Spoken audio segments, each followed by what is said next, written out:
12 मई 1739 की शाम दिल्ली में ज़बरदस्त चहल पहल। शाहजहां आबाद में चिरागा लाल किले में जश्न का समा है।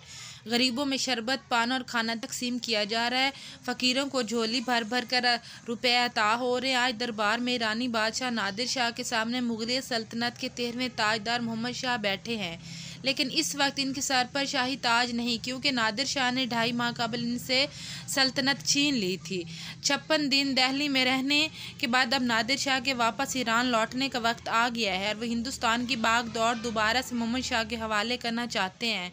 नादिर शाह ने सदियों से जमा करदा मुग़ल ख़जाने में झाड़ू फेर दी है और शहर के तमाम अमीर और गरीब की जेबें खाली कर दी थी। दिल्ली की एक तवाइफ नूर बाई ने नादिर शाह से कहा, जितना तुमने हासिल किया है इससे ज़्यादा कीमती तोहफ़ा और हीरा मोहम्मद शाह रंगीला ने अपनी पगड़ी में छुपा रखा है। इस हीरे को नादिर शाह ने मोहम्मद शाह रंगीला की पगड़ी से कैसे हासिल किया, बड़ी दिलचस्प कहानी है। आपको इसकी तफसील बताने से पहले मैं आपको इस हीरे के असल मालिक मोहम्मद शाह रंगीला के हालात और ज़िंदगी के बारे में बताती हूँ। मोहम्मद शाह रंगीला के हालात और वाक़यात के साथ हम आपको औरंगज़ेब के दौरे हुकूमत की कुछ बातें बताते हैं। मोहम्मद शाह अपने परदादा औरंगज़ेब आलमगीर के दौरे हुकूमत में 1702 में पैदा हुए थे।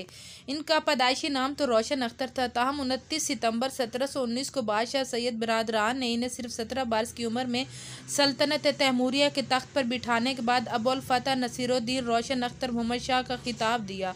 खुद उनका तखल्लुस सदा रंगीला था। इतना लंबा नाम कौन याद रखता है, चुनाचे उन्होंने दोनों को मिलाकर मोहम्मद शाह रंगीला कर दिया और आज तक हिंदुस्तान के तूलो अर्ज़ में इसी नाम से जाने और माने जाते हैं। मोहम्मद शाह की पैदाइश के वक्त औरंगज़ेब आलमगीर ने हिंदुस्तान में ख़ास किस्म का कट्टर इस्लाम नाफिज कर रखा था। इसका सबसे पहला निशाना वो फ़नून लतीफ़ा बने जिसके बारे में तसव्वुर था कि वे इस्लामी असूलों से मुताबिकत नहीं रखते। औरंगज़ेब ने फ़नून लतीफ़ा को बुरी तरह कुचल कर रख दिया था, जिससे बहुत से लोग इसकी वजह से बदिल हो गए थे। और अब जिक्र करते हैं इस हीरे का, जो सब माल लुट जाने के बाद मोहम्मद शाह रंगीला ने नादिर शाह से छुपाकर पगड़ी में रखा हुआ था। नादिर शाह भी ज़हीन सियासतदान और घाट घाट का पानी पिए हुए था। इस मौके पर वो चाल चली जिसे नहले पे दहला कहा जाता है।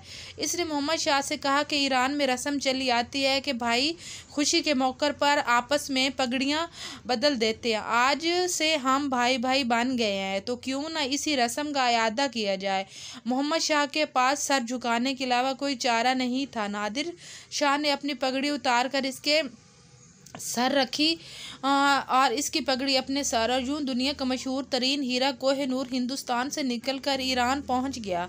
इसके बाद जिक्र करते हैं मोहम्मद शाह रंगीला के अंजाम का। कसरत शराब नोशी और अफ्यून की लत ने मोहम्मद शाह को अपनी सल्तनत ही के अंदर से खोखला कर दिया था, इसलिए इनकी उम्र मुख्तसर ही साबित हुई। अभी सन 46 ही को पहुँचा था कि एक दिन अचानक गशी का दौरा पड़ा। तबीबों में हर नुस्खा आजमा लिया, इन्हें उठाकर हयात बख्श बाग मुंतकिल कर दिया गया, लेकिन ये बाग भी बादशाह मोहम्मद शाह रंगीला की हयात की घड़ियाँ कुछ ज़्यादा तवील नहीं कर सका और वह सारी रात बेहोश रहने के बाद अगले दिन चल बसे।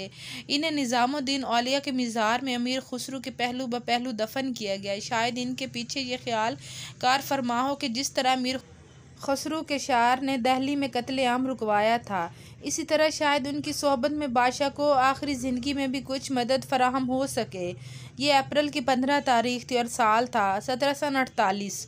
एक लिहाज से यह मोहम्मद शाह के लिए अच्छा ही हुआ, क्योंकि इसी साल नादिर शाह ही के एक जर्नैल अहमद शाह अब्दाली ने हिंदुस्तान पर हमलों की इब्तिदा कर दी थी। जाहिर है बाबर, अकबर या औरंगज़ेब के बरक्स मोहम्मद शाह रंगीला कोई फ़ौजी जर्नैल नहीं था और नादिर शाह के ख़िलाफ़ करनाल के अलावा इसने किसी जंग की क़ियादत नहीं की। ना ही इनमें जहाँ बानियों जहाँगीरी की वो क़ुव्वत और तवानाई मौजूद थी जो पहले मुग़लों का ख़ासा थी। वो मर्द अमल नहीं था बल्कि मर्द महफिल था और अपने परदादा औरंगज़ेब के बरक्स फ़नून हरब से ज़्यादा फ़नून लतीफ़ा की शिदाई थे। क्या मुग़ल सल्तनत के ख़ात्मे की सारी ज़िम्मेदारी मोहम्मद शाह रंगीला पर डालना दुरुस्त है? मोहम्मद शाह रंगीला ने हिंदुस्तान की गंगा जमुना तहज़ीब और फ़नून की तरावीज में जो किरदार अदा किया, इसे नज़रअंदाज करना नाइंसाफ़ी होगी। हमारे ख़्याल से ऐसा नहीं है। ख़ुद औरंगज़ेब ने अपनी इंतहा पसंदी, सख्तगिरी और बिलावजह लश्कर कशी से तख्त के पायों को दीमक लगाना शुरू कर दी थी। जिस तरह सेहतमंद जिस्म को मुतवाज़न ग़िज़ा की ज़रूरत पड़ती है, वैसे ही सेहतमंद मुआशरे के लिए जिंदा दिली, खुशतबई, सारी रंगीन रंग रंगलियाँ अपनी जगह।